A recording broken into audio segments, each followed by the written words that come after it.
Thank you. Okay, great. Can everyone hear me all right? Okay.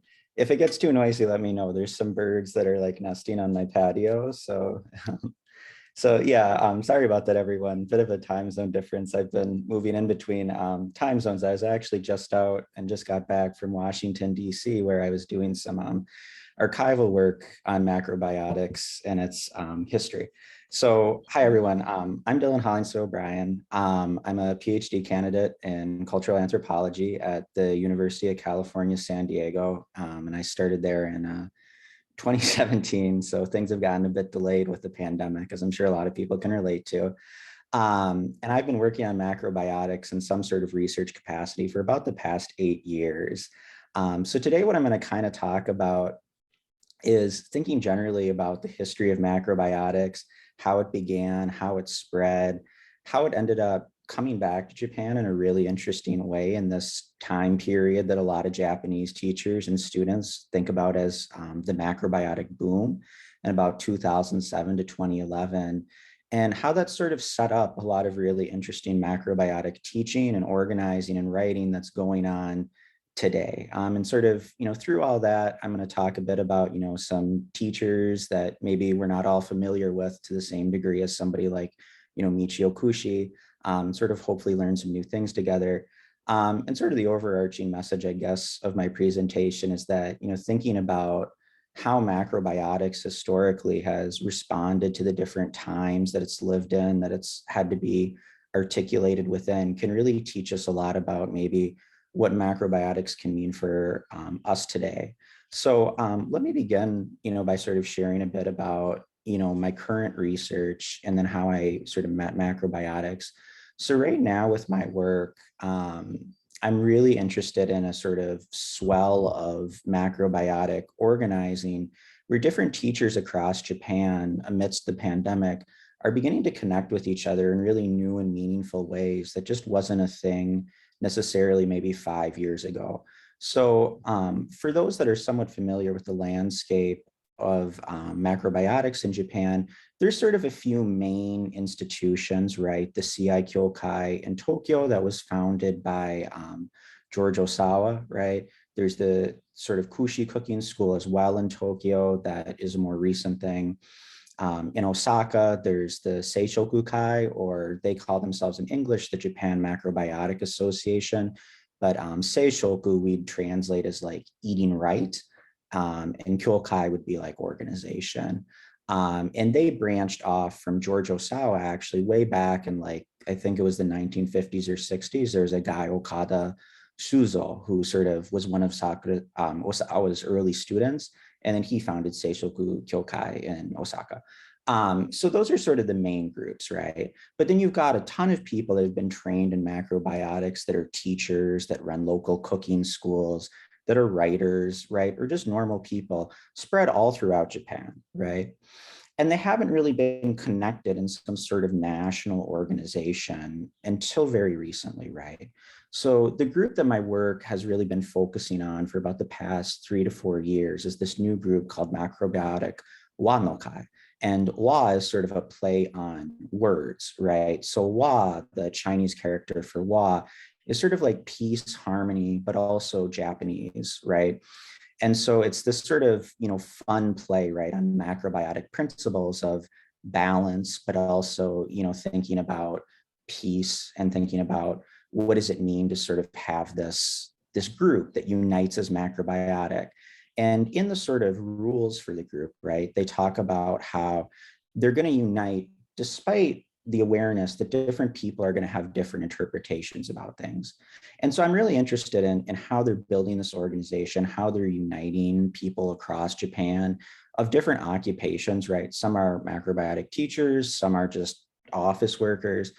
And so I'm sort of following that organization as they respond to the pandemic, and I'll be heading back in July to sort of do really extensive work for about a year with them. So in terms of how I came to macrobiotics and what my research entails on a day-to-day basis, I first encountered macrobiotics way back in 2014 when I was living in northern Japan in Akita Prefecture, right? So if you're familiar with the geography of Japan, there's Hokkaido And then below that, there's Aomori, and then below that, there's Akita. So it's pretty cold. It's very snowy. For people familiar with like American geography and weather, right? It's like more snow than like Minnesota or Michigan. Not as cold though, thankfully. And so it's a really beautiful place. And I got there and I'd already been vegan for a number of years. And so I was sort of looking for restaurants that could cater to me. And that's how I first encountered macrobiotics. And at the time, I was looking for something to sort of do research on while I was living in Akita for a year, and began to encounter macrobiotics. So as an anthropologist, right, my main method that I use for research is ethnography, or sort of known as participant observation. So what that looks like in practice and what that's looked like for me doing work on macrobiotics is I sort of just live day to day with people and, ask questions as they come up and sort of watch them teach and continue to sort of have a dialogue. Right. So in practice, that's meant me like training under a macrobiotic chef, me working on sort of macrobiotic farms, and doing things like that to sort of understand what people go through to gather material in their daily life, and to then link that back to what they're teaching and sort of discuss that with them, and then have my work portray macrobiotics really holistically and sort of say, okay, here's the concept, here's the social and political conditions and cultural conditions it's responding to, and here's how it's used, right?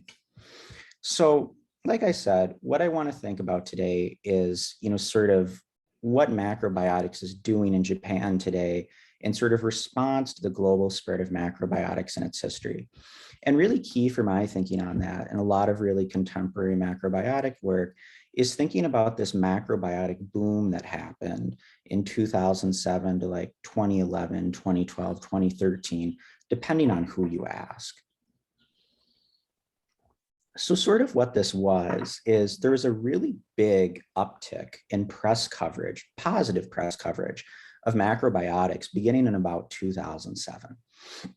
And this is something that pretty much everybody agrees on in macrobiotics in Japan today. Suddenly, people were really interested in it. And it had to do with people like, Michael Jackson, Madonna, other celebrities being, very fond of macrobiotics, right? And macrobiotics had sort of come back to awareness in Japan through this sort of popular press coverage, rather than anything that people practicing macrobiotics in Japan had done themselves, right? Suddenly, Michio Kushi's books were being translated into Japanese. He was becoming very popular, and people didn't really have any, particular awareness about somebody like George Osawa, who, sort of starts macrobiotics, right? It was very much about less sort of newer macrobiotics in this idea of, oh, look, like people in America have been doing this thing that's very Japanese. Maybe we should give it a chance. And so I don't have it on my bookshelf. I have all my macrobiotic books mostly next to me, but there's all these different guidebooks to macrobiotic restaurants that come out in this period, right? And I have one of them, and you can look at it and see like this sort of heyday of macrobiotic restaurants in this period, but then a lot of them have closed since then, right? Obviously with any boom, you sort of have a bust. And a lot of teachers in Japanese macrobiotics today, if you go and talk to them, they say, yeah, the boom was great. And there were more people coming to macrobiotic restaurants than ever before. There were more restaurants opening. It was just a huge time for macrobiotics, but then it ended, right? And people didn't keep coming to classes. They didn't keep going to restaurants. And this is something that actually carried over into my own work. Initially, as a graduate student, I'd wanted to go back to Akita and do more work there on macrobiotics. But most of the macrobiotic places and cooking schools there actually closed. And this was a fairly common theme throughout Japan after the macrobiotic boom. And so part of my work then became sort of sleuthing around and figuring out, well, how do people in macrobiotics understand this boom? What do they think went wrong, or did anything go wrong? And a lot of teachers today will talk about how, well, at the time, we thought it was just good that anybody with an interest in macrobiotics was showing up, right? We just thought it was good that there was this interest in general. And many people today now say, what we really needed to realize at the time, and what we're trying to do now, is that we need to teach people that macrobiotics isn't just a diet, that it's a way of life, and that we need to get people to really shift their mindset so that they're not expecting a quick fix from macrobiotics, and that they're really making macrobiotics into their own thing, right? And this, I think, is a really important setup for why a group like the one I study with right now, Macrobiotic Wanokai, gets started up, right? Is this idea that macrobiotics means something for us as individuals, right? For us to integrate into our own life. But at the same time, there's something beyond our individual practice of macrobiotics that unites us to a wider macrobiotic community. And when we lose sight of that, we end up with something like the boom, where individual people are going to come to a class, take what they want, and then maybe go and leave, so forth, right? So that was sort of the setup, right, for me getting back to Japan in 2017 after a gap of about 2 years and doing more research. People had really begun to think about this boom, okay?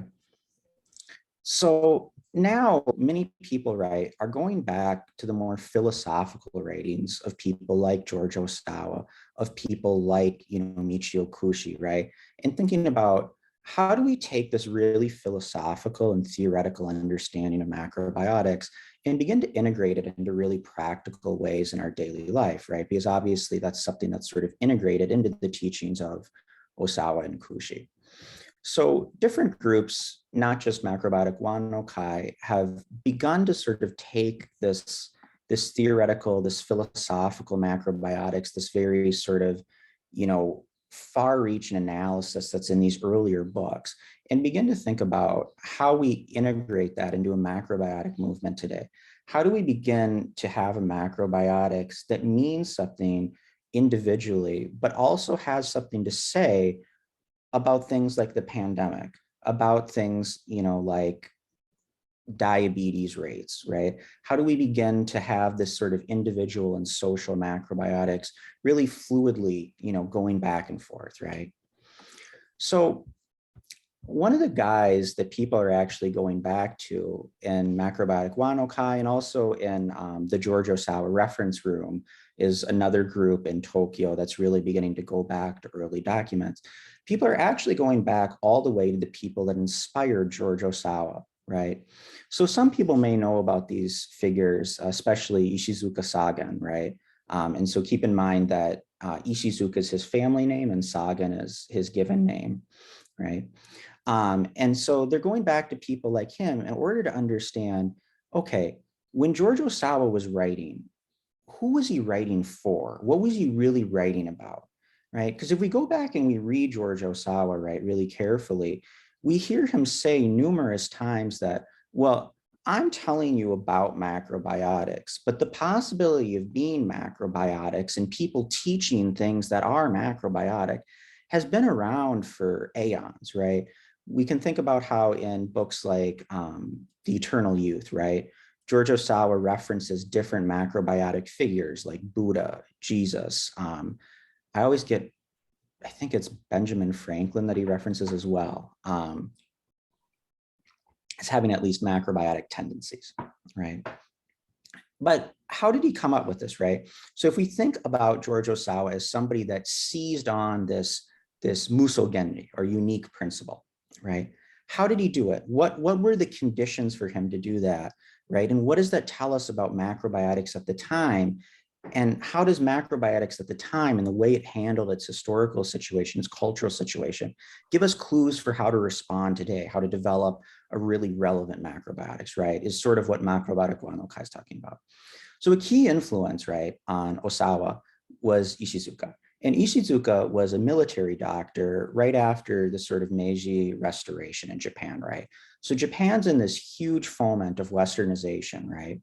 And this guy, Ishizuka, is this military doctor. And he begins to notice that a lot of the new recruits, instead of getting healthier once they're integrated into the modern military, are actually getting sicker. And so Ishizuka went back to texts that had been written by medical authors, sort of like Chinese medicine authors, in the earlier period of Japan, right, before Westernization, to sort of try and see if he could find any precedent. And he did. And the precedent was during the Tokugawa shogunate, right, the period that Japan's isolated, A lot of people had come from rural areas actually to Edo, or modern day Tokyo. And the people that had come from rural areas actually got sicker once they were in the capital. And the reason for that was that in rural areas, they'd been eating mixes of millet, brown rice, other grains that had been giving them protein, vitamins that they simply weren't getting in the capital, where most of the rice was white rice and there wasn't as much vegetables or nutritional variety. And so Ishizuka looks at that and he says, okay, so I've got a similar situation. I've got all these young recruits for the military coming from rural areas to the city, and they're getting ill. So I know that there's something similar going on, but at the same time, all these recruits are supposed to be eating a really good diet, right? All this meat, these animal products, that was, this sort of westernized diet. And so without getting too caught up in the details, Ishizuka develops this really elaborate theory of how potassium and sodium and the balance of these two things, right, these two minerals, is really important, and that's in fact more important than a sort of Western dietary stance of like, I'm going to just eat really good stuff all the time and I'm going to accumulate as much good stuff in my body as I can, right? Ishizuka says, no, actually what's really important is balancing everything and making sure that your body can sort of handle anything, right? And so Ishizuka ends up then developing this movement called shokuyo, or dietary cure, right? Which is then what influences George Osawa, right? George Osawa, as a young person, got very ill and he was sort of told, well, you're going to die of tuberculosis. And he was really into reading. And so he's at a library and he encounters a book of Ishizuka's. And that's, right, how he gets involved into the dietary cure movement. And then from there, he eventually branches off and does macrobiotics, right? But I bring up Ishizuka, right, because, if you think yin and yang, right, we see in Ishizuka's ideas about potassium and sodium this really interesting thing going on that Osawa then picks up on. And he's like, okay, so Ishizuka was talking about potassium and sodium, and this is really good, right? Balance and regulating our bodies, being in harmony with our environment, eating fresh seasonal vegetables. But Osawa is then going to go and say, well, really, this is a much wider principle that Ishizuka stumbled onto, right? And that's the unique principle, is yin and yang, right? And so that's sort of, right, this context, right? And I think what's really cool about that, when we go back and study that, is Osawa in his own writings is going and saying, hey, like, I didn't just come up with this because I was like this lone wolf genius, right? I came up to this by talking to other people, by reading their books. And so that's one example, right, of how Osawa sort of develops macrobiotics in response to this wider context, right? I don't think we want to lose sight of the fact that he stumbles onto all of this because he was ill himself, right? He was looking for something to help him. So some other people, right, that end up being really pivotal, and I don't want to spend too much time on them. But I think they're important, right, is there's these other people that we don't really talk about, I think, in like English macrobiotics, right? Guys like Ando Showeki. So again, I'm sort of thinking in Japanese, right? So Ando is the family name and Showeki is the given name, right? So Ando Showeki, right, is this just totally like, I think to most English speakers, unknown figure. And he was this Buddhist monk who lived in the north. And he wrote primarily on, and I think a lot of us will immediately see the connection to macrobiotics, right? He wrote about the difference between natural law and sort of social law, or like, governmental law. And keep in mind, this is right towards the end of sort of, the Tokugawa shogunate, right before the Meiji Restoration and the Westernization, right? And so a lot of people could sort of see the writing on the wall.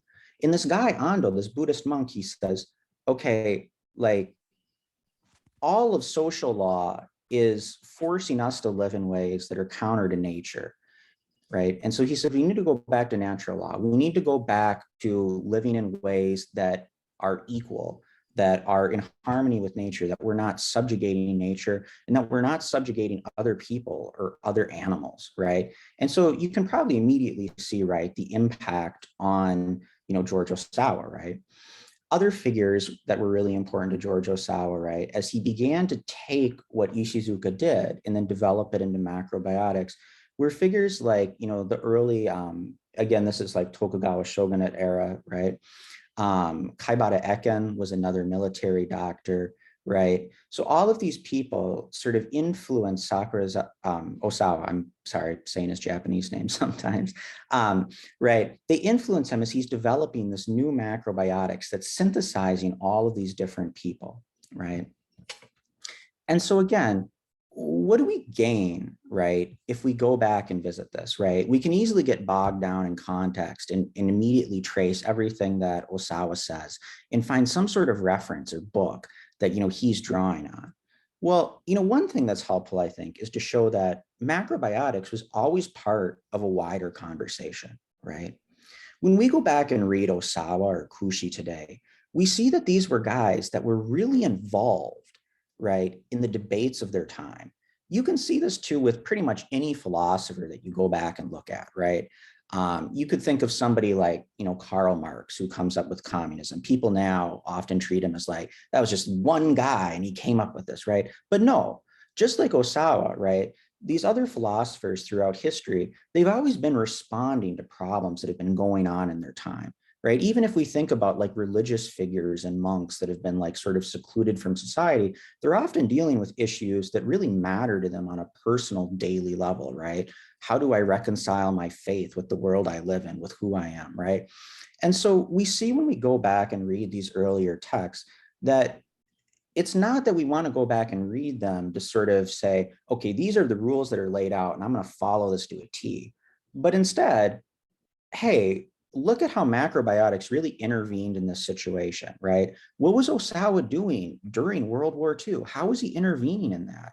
How was he disrupting that? When Japan was rebuilding after the war, what was he doing there to sort of make a difference with macrobiotics? How did he tailor macrobiotics in its teaching to that moment, right?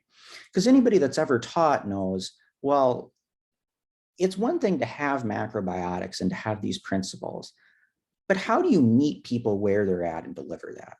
And I think when we go back and look at that history, we begin to get some insight, right? And to sort of divorce ourselves from our own situation and begin to visualize, okay, maybe I could teach macrobiotics in this way to sort of meet these people, right?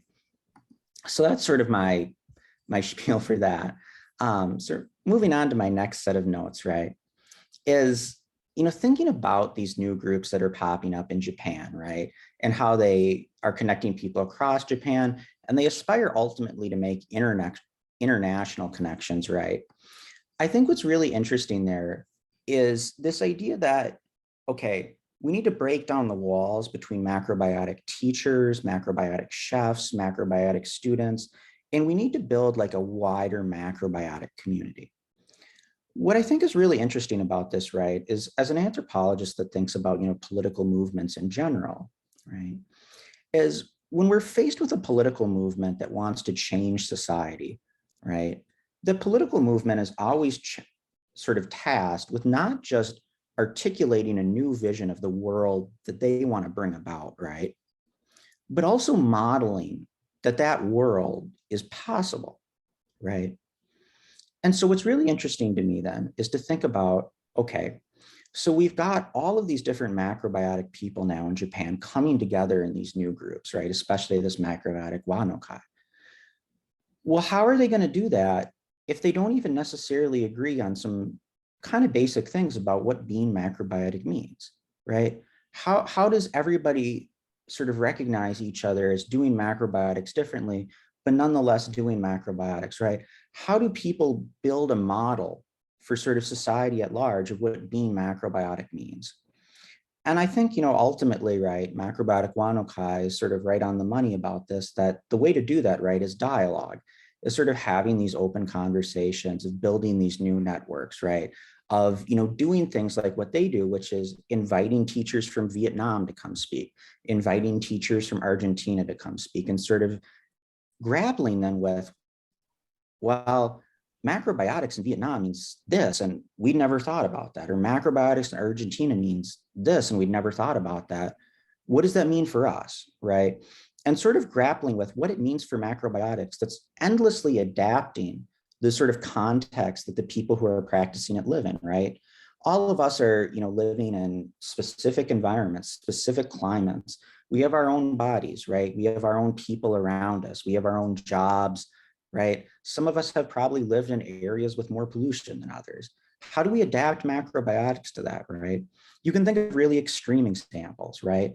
How would somebody living in Fukushima after the active sort of meltdown, how would they practice macrobiotics there? Would they have to eat like a, really salty diet that somebody in like a different area would probably not want to eat, right? Things like this, are important to think about. So we think about what in macrobiotics always needs to stay fluid, always needs to stay adaptable, right? And I think that when we really go back and look at macrobiotic history and how it's changed, how it's spread, we really see that that's always been what macrobiotics has done.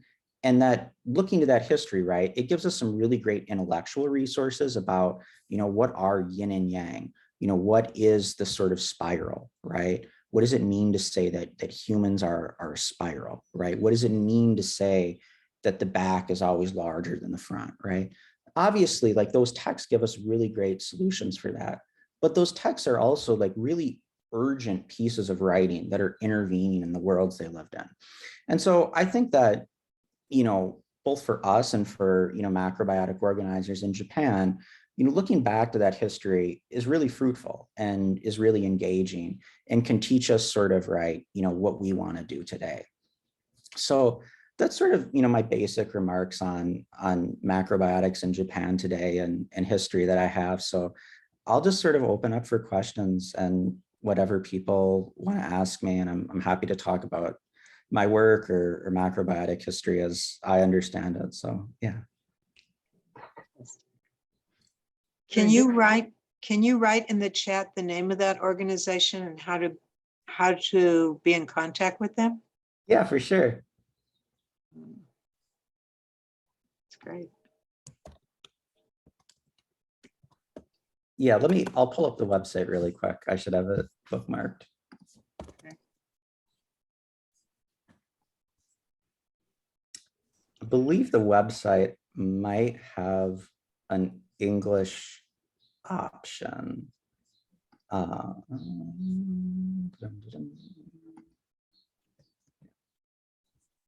So Dylan, you understand or see macrobiotics as getting stronger and larger and developing and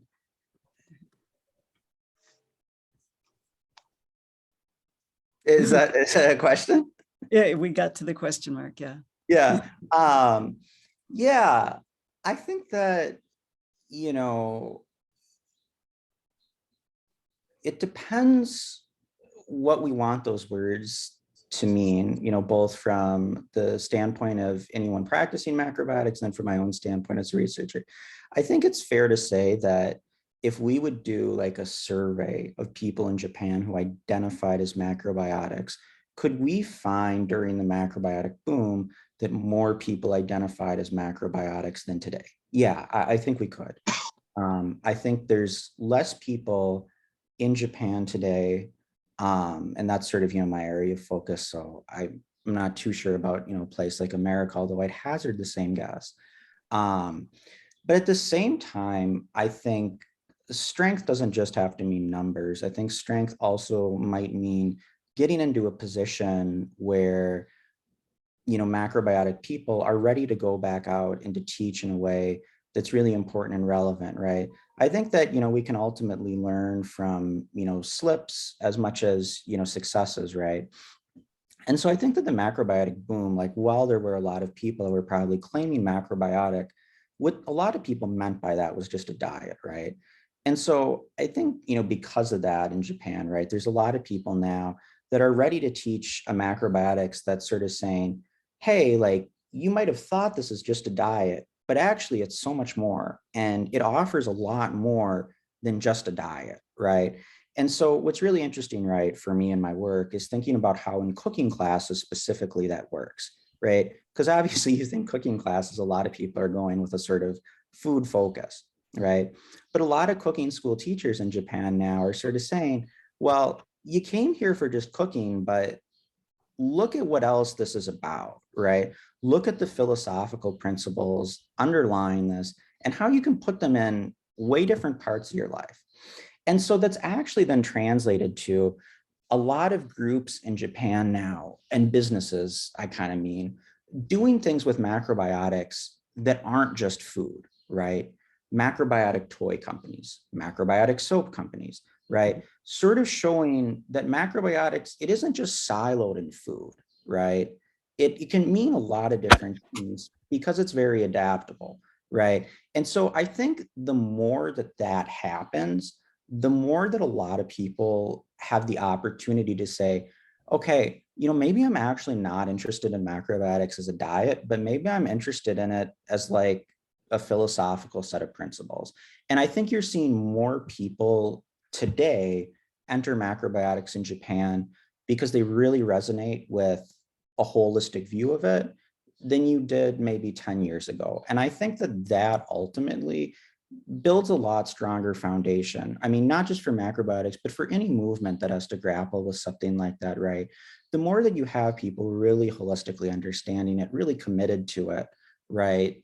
Beyond themselves, I think that sets up a stronger foundation for the future. So I guess that's not quite an answer to your question, but. It is. It is. Thank you. Anyone else? Questions? Aaron, possibly, or anybody? Yeah, I have one. How far along are you in your thesis? Yeah. Dylan? Well, when COVID hit, I was ready to go and do my final bout of field work and then write my thesis. But unfortunately, because of that, there's been a bit of a delay in getting to Japan because of their quarantine protocols. So basically what I have left is for, sort of my own purposes, even though I've done a lot of field work already, I want to do about another year in Japan. And then I've got to write up. So, 8 months to a year for that. And then I'll be done. Yeah, and where did you do your undergraduate? At a very small liberal arts school called Hamlin in Minnesota. I grew up in Minnesota. Mm-hmm. Cool.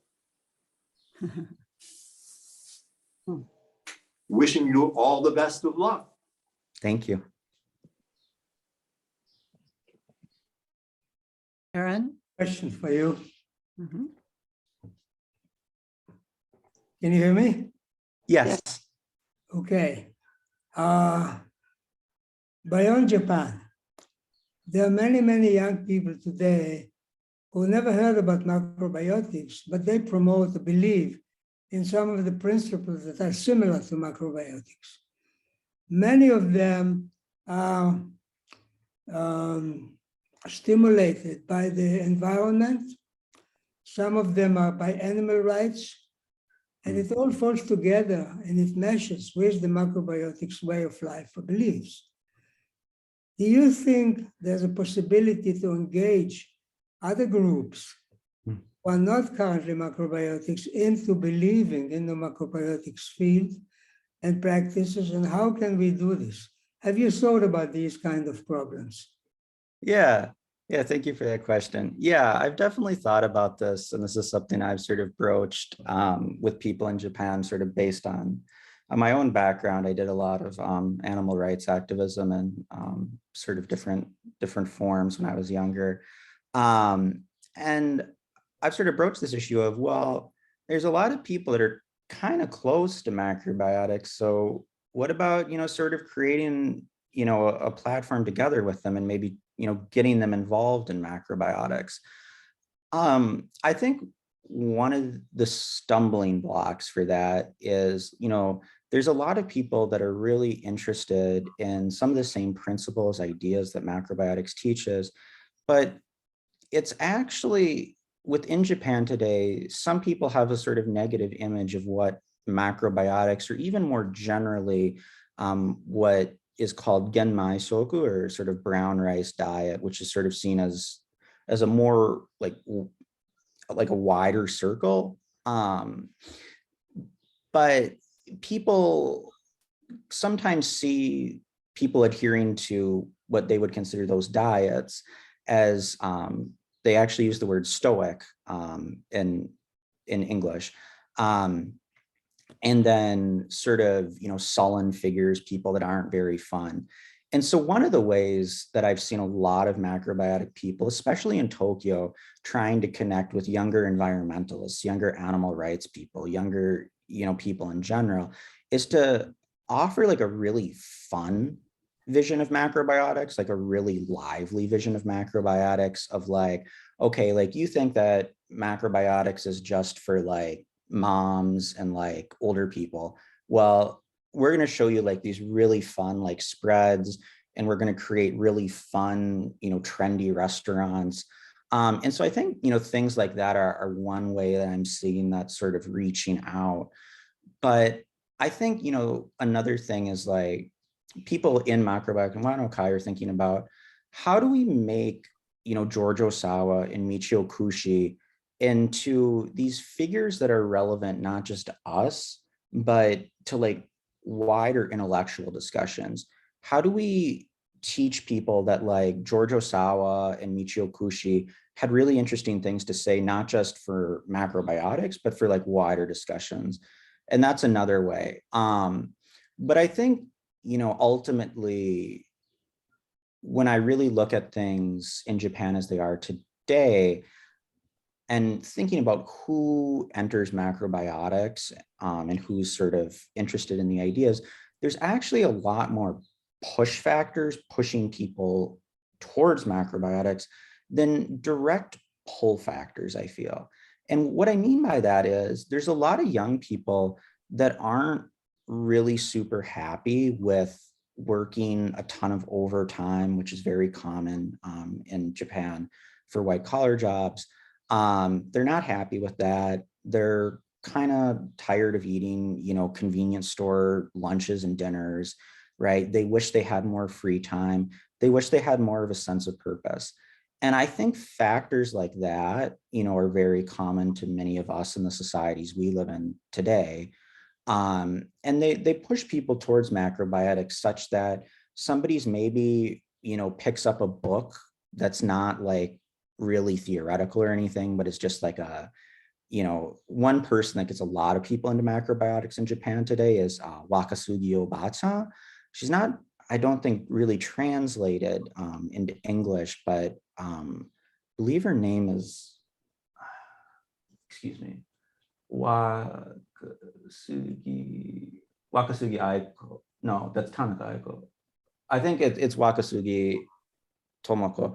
Anyways, she was one of Osawa's students, and she's still alive, and she teaches macrobiotics in this really easy to understand way, and is just sort of talking about her fun activities, and that gets a lot of people in. So I think ways like that, and sort of the discontent with how people are living their lives is another avenue that I think would be really productive for people to explore, is like, how do we reach out to young people that are like, I kind of want something more. Very good. Thank you.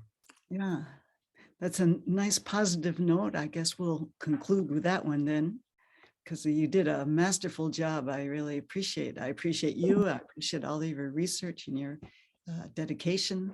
And I appreciate you coming to speak with us today. It's very nice. Thank you so much, everyone. And thank you for having me. This has been really fun. I actually have to run and go take my dog out. But I'm glad we caught you. yeah, so Great. yeah, thanks so much, everyone. This is really great. Feel free to be in touch with me. I'd love to talk more with any of you. So thanks.